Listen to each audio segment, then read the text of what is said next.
Assalaamu calaykum. Waa Mubaarak Maxamuud Saleebaan iyo channelkeennii Tayotoon Media. Fadlan haddaad nagu cusub tahay nagu soo biir oo subscribe saar sidoo kalena gambaleelka yar furo si aad ula socoto muuqaalada dambe aanu soo gelin doono. Waxaynu halkii ka sii ambaqaadaynaa taariikhdii taxanaa inoo ahayd ee dowladdii Cusmaaniyiinta. Waxaynuna ku guda jirnay taariikhdii Sultaan Saliimkii koobaad. Waxaynu ka soo qaadanay laba qaybood. qaybtii u dambaysayna waxaanu ku qaadanay qabsashadii uu qabsaday dowladdii mamaaligta ee Masar. Haddaba maanta waxaynu ka sii ambaqaadaynaa dagaaladii uu la galay Sultaan Saliim dowladdii Boortaqiiska. Colaaddii Cusmaaniyiinta iyo Boortaqiiska waxay ka bilaabantay imaatinkii Boortaqiiska ee gobollada Islaamka bilowgii qarnigii 16aad ee miilaadiga. Sannadkii 1514 miilaadiga dowladdii Boortaqiisku waxay bilowday dagaallo ay ku soo qaaday dhanka Morocco. Dagaaladaas oo hogaaminayo Amiir Henry Navigator. Dagaalkaasna wuxuu ku guulaystay inuu qabsado dekedda Morocco ee Sita. Waxayna tani bilow u ahayd ficillo taxane ah oo istaba joog ah oo Boortaqiisku uu ku qabsanayay waqooyiga Afrika ilaa ay awood u yeelatay inuu qabsado dekedaha Azila, Liraja, Tanja sannadkii 1471 miilaadiga. Intaa kadib waxay sii waday qabsashada xarumaha aadka muhiimka u ah sida dekedaha Safi, Agadir, Azamur iyo Masa. Haddaba ujeedooyinka uu Boortaqiisku ka lahaa qabsashada uu dhulkan qabsanayo maxay ahayd? Kadib helitaankii Cape of Good Hope ee Boortaqiiska. Cape of Good Hope waa dhul ku yaalla koonfurta qaaradda Afrika una dhow Cape Town oo ku taalla dalka Koonfur Afrika.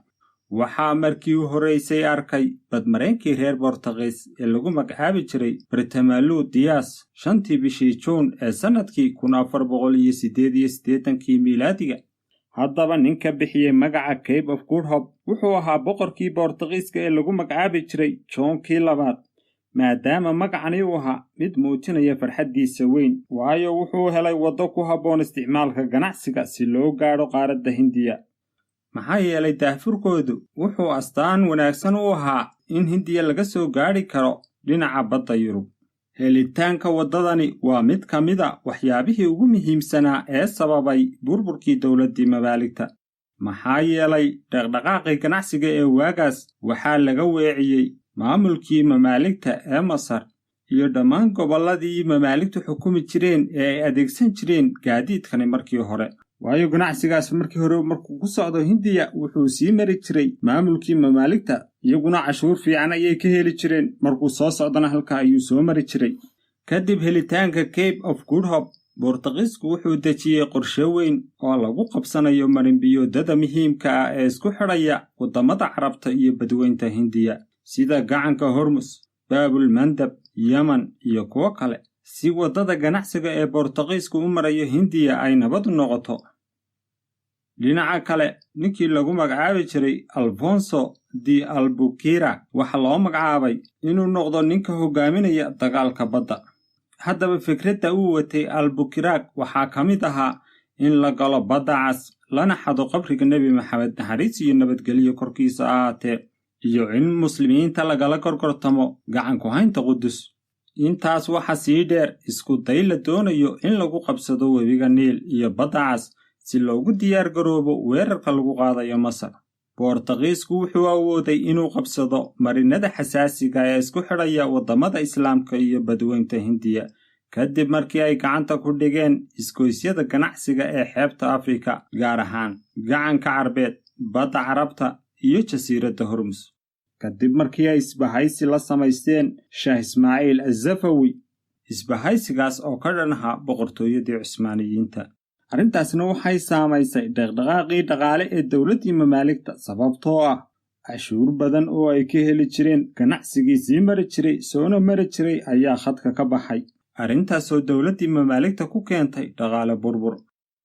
Dowladdii mamaaligtu waxay awoodi kari weyday inay iska caabiso Boortaqiiska, maxaa yeelay maraakiibteedii ku sugnaa Mediterranean-ka waxay mashquul ku ahaayeen la dagaalanka ciidamadii Qadiisul Hanaa ee Rhodhiska loo yiqiin iyo la dagaalanka ciidamada Cusmaaniyiinta.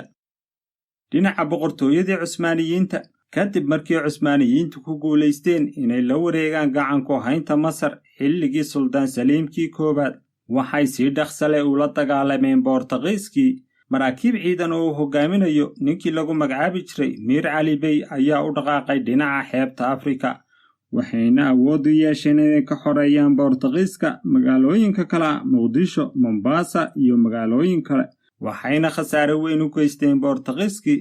xilligaas ayay ahayd markii xidig ka mid ah raggii ugu caansanaa ama kabtanadii ugu caansanaa ee muslimiinta oo magaciisu ahaa Khayrudiin Barbarossa Baasha uu gacan weyn ka geystay la dagaalankii Boortaqiiska. Khayrudiin wuxuu asal ahaan ka soo jeeday Giriiga, isaga iyo walaalkiis Aruuj waxay ahaayeen burcadbadeed ka shaqaysta badda Rooma. kadibna way islaameen oo waxay u adeegeen Suldaan Maxamed al-Xabsi oo ahaa ninkii haystay Tuuniisiya, waxayna sii wateen howlahoodii burcadbadeednimada, taasoo ay ku qabsan jireen doonyaha u raran reer Yurub. wixii ay qabsadaanna dad iyo duunyaba way iibgeyn jireen, dadkana addoon ahaan ayay u iibgeyn jireen. haddaba maalin maalmaha ka mid a waxay u direen Suldaan Saliim mid ka mid a doonyaha la qabtay si ay u muujiyaan inay u hoggaansamayaan maamulkiisa. haddaba Suldaan Saliim arrinkaa wuu soo dhoweeyey, wuuna aqbalay iyaga, wuxuuna u diray 10 markab oo ka caawiya inay ku duulaan maraakiibta Boortaqiiska. taasina waxay u siyaadisay awood, wuxuuna la wareegay gacanka magaalada Jarjar ee Algeria. kadibna wuxuu ku noqday Tuuniisiya, wuxuuna u diray Suldaan Saliim oo jooga Masar fariin uu ugu sheegayo qabsashada uu qabsaday gacankan, si uu u muujiyo inuu daacad u yahay boqortooyada Cusmaaniyiinta. dhinaca kale, Khayrudiin walaalkiisa kale ee Aruuj wuxuu qabsaday magaalada Algeria, wuxuuna jebiyey ciidamadii Isbaanishka ee uu soo diray Imbaradorkii Charleskii shanaad. wuxuu kaloo qabsaday magaalada Talmiisaan. ugu dambayna waxaa lagu dilay la dagaalankii Isbaanishka. intaas kadib Khayrudiin wuxuu ilaalinayay magaalooyinkii ay qabsadeen, wuxuu ka hor istaagay Isbaanishkii inay la wareegaan. dhinaca kale, dadkii reer Algeria waxay warqad u direen Suldaan Saliimkii koowaad oo ku sugan Masar, iyagoo ku hadlaya magaca fuqahada, sharciyaqaanada, culimada, ganacsatada iyo dadka caanka ah, iyagoo codsanaya inay ka hoos dagaalamaan calanka Cusmaaniyiinta si ay gacan uga geystaan sidii looga hor istaagi lahaa Isbaanishka iyo Boortaqiisku inay qabsadaan Algeria iyo waddamada kale Islaamkaba. midda kale, Boortaqiisku wuxuu samaynayay magaalooyinka muslimka ee uu soo galo, dadka wuu xasuuqayay, masaajidada wuu gubayay, dhib fara badan ayuu marsiinayay. saas daraaddeed dadku waxay doonayeen cid jihaysa oo keliya. haddaba Suldaan Saliim arrinkaa wuu ka aqbalay, sidoo kalena wuxuu u bixiyey Khayrudiin al-Baasha magac cusub oo ahaa Bakar Bey Algeria, wuxuuna u diray koox madaafiic ah iyo 2,000 oo ciidamadii inkishaariye ah, wuxuuna albaabka u furay cid kasta oo jihaad doona oo doonaya inay aadaan Algeria si ay u caawiyaan dadkeeda. sidoo kale, Suldaan Saliim wuxuu sameeyey maraakiib dagaal oo xadidan oo ka howlgala Algeria si ay uga hortagaan dabaca Isbaanishka iyo Boortaqiiska. waxaana la sameeyey lacag lagu soo saaray magaca Suldaan Saliimkii koowaad, waxaana looga daceeyey masaajidada khudbaddii Jimcaha. sidaasna Algeria waxay ku hoos timi xukunkii dowladdii Cusmaaniyiinta. haddaba guulaha kadib, horaantii bishii Sebtembar ee sannadkii 1517 miilaadiga, Suldaan Saliim wuxuu ka soo safray Qaahira, isagoo dib ugu soo laabtay Istanbul oo markaa noqotay xaruntii khilaafada Islaamka. Masarna wuxuu u magacaabay ninkii la odhan jiray Khayr Bey al-Jirkaasi oo ka mid ahaa amiiradii mamaaligta, wuxuuna door weyn ku lahaa jabkii ciidankii mamaaligta ee dagaalkii Marjdaabiq iyo Radaaniya.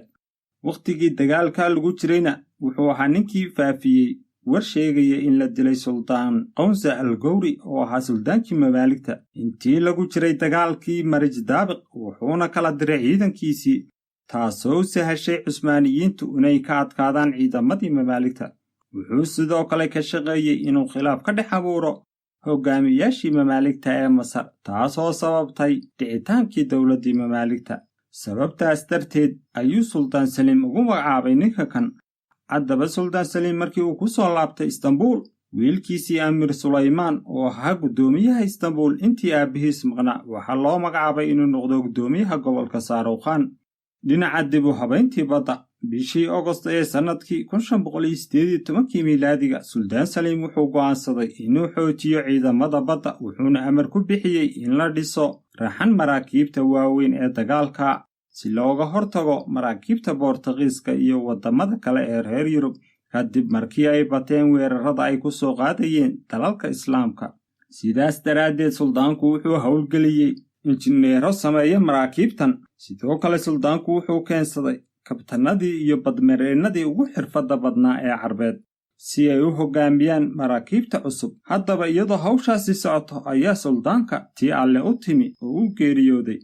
dhinaca geeridiisii, markii uu soo laabtay suldaan saliim oo ka yimid dalka masar, wuxuu ku mashquulsanaa diyaarinta raxan aad u tiro badan oo maraakiibta badda ah si uu ugu duulo jasiiradda Rhodes, halkaasoo ay ku noolaayeen dagaalyahanadii qadiisulhanaa. sidoo kale wuxuu isu diyaarinayay inuu mar kale la dagaalamo shaah ismaaciil asafawi kadib markii uu isbahaysi la galay Boortaqiiska, isagoo u oggolaaday inay saldhigyo ka samaystaan jasiiradaha Beershiya oo ku yaala gacanka Beershiya.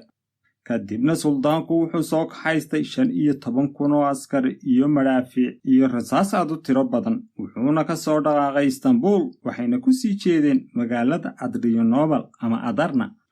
haddaba suldaanku isagoo jidka ku sii jira ayuu xanuunsaday, waxaana la sheegaa inuu ku dhacay cudur aan dawo lahayn. qaar waxay dhahaan wuxuu haakud, qaar kalena waxay yidhaahdaan waxa ku dhacay kansarka maqaarka.